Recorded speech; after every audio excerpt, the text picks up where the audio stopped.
بسم اللہ الرحمن الرحیم۔ السلام علیکم۔ ایک بار جبرائیل علیہ السلام نبی کریم صلی اللہ علیہ وآلہ وسلم کے پاس آئے تو آپ صلی اللہ علیہ وآلہ وسلم نے دیکھا کہ جبرائیل کچھ پریشان ہیں۔ آپ نے فرمایا، جبرائیل کیا معاملہ ہے کہ آج میں آپ کو غم زدہ دیکھ رہا ہوں؟ جبرائیل نے عرض کی، اے محبوب، کل میں اللہ پاک کے حکم سے جہنم کا نظارہ کر کے آیا ہوں۔ اس کو دیکھنے سے مجھ پہ غم کے آثار نمودار ہوئے ہیں۔ نبی کریم صلی اللہ علیہ وآلہ وسلم نے فرمایا، جبرائیل مجھے بھی جہنم کے حالات بتاؤ۔ جبرائیل نے عرض کی کہ جہنم کے کل 7 درجے ہیں، ان میں جو سب سے نیچے والا درجہ ہے اللہ اس میں منافقوں کو رکھے گا۔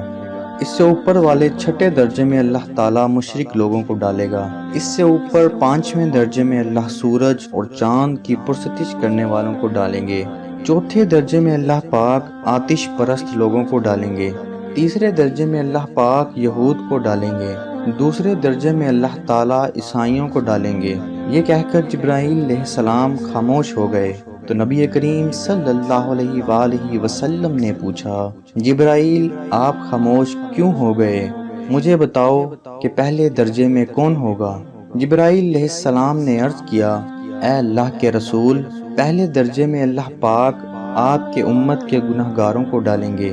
جب نبی کریم صلی اللہ علیہ وآلہ وسلم نے یہ سنا کہ میری امت کو بھی جہنم میں ڈالا جائے گا تو آپ بے حد غمگین ہوئے، اور آپ صلی اللہ علیہ وآلہ وسلم نے اللہ کے حضور دعائیں کرنا شروع کی۔ 3 دن ایسے گزرے کہ اللہ کے محبوب مسجد میں نماز پڑھنے کے لیے تشریف لاتے، نماز پڑھ کر حجرے میں تشریف لے جاتے اور دروازہ بند کر کے اللہ تشریف لے جاتے اور دروازہ بند کر کے اللہ کے حضور رو رو کر فریاد کرتے۔ صحابہ حیران تھے کہ نبی کریم صلی اللہ علیہ وآلہ وسلم پہ یہ کیسی کیفیت طاری ہوئی ہے، مسجد سے حجرے جاتے ہیں، گھر بھی تشریف لے کر نہیں جا رہے۔ جب تیسرا دن ہوا تو سیدنا ابو بکر صدیق رضی اللہ تعالیٰ عنہ سے رہا نہ گیا۔ وہ دروازے پر آئے، دستک دی اور سلام کیا، لیکن سلام کا جواب نہیں آیا۔ آپ روتے ہوئے سیدنا عمر رضی اللہ تعالیٰ عنہ کے پاس آئے اور فرمایا کہ میں نے سلام کیا لیکن سلام کا جواب نہ پایا، آپ جائیں، آپ کو ہو سکتا ہے سلام کا جواب مل جائے۔ آپ رضی اللہ تعالیٰ عنہ گئے تو آپ نے 3 بار سلام کیا لیکن جواب نہ آیا۔ حضرت عمر رضی اللہ تعالیٰ عنہ نے سلمان فارسی رضی اللہ تعالیٰ عنہ کو بھیجا لیکن پھر بھی سلام کا جواب نہ آیا۔ حضرت سلمان فارسی رضی اللہ تعالیٰ عنہ نے واقعے کا تذکرہ علی رضی اللہ تعالیٰ عنہ سے کیا۔ انہوں نے سوچا کہ جب اتنے عظیم شخصیات کو سلام کا جواب نہ ملا تو مجھے بھی خود نہیں جانا چاہیے، لہٰذا آپ رضی اللہ تعالیٰ عنہ نے فاطمہ رضی اللہ تعالیٰ عنہ کو سب احوال بتا دیا۔ آپ حجرے کے دروازے پہ آئی، ابا جان السلام علیکم۔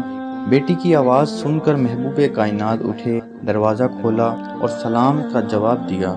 ابا جان، آپ پر کیا کیفیت ہے کہ 3 دن سے آپ یہاں تشریف فرما ہیں؟ نبی کریم صلی اللہ علیہ وآلہ وسلم نے فرمایا کہ جبرائیل علیہ السلام نے مجھے آگاہ کیا ہے کہ میری امت بھی جہنم میں جائے گی۔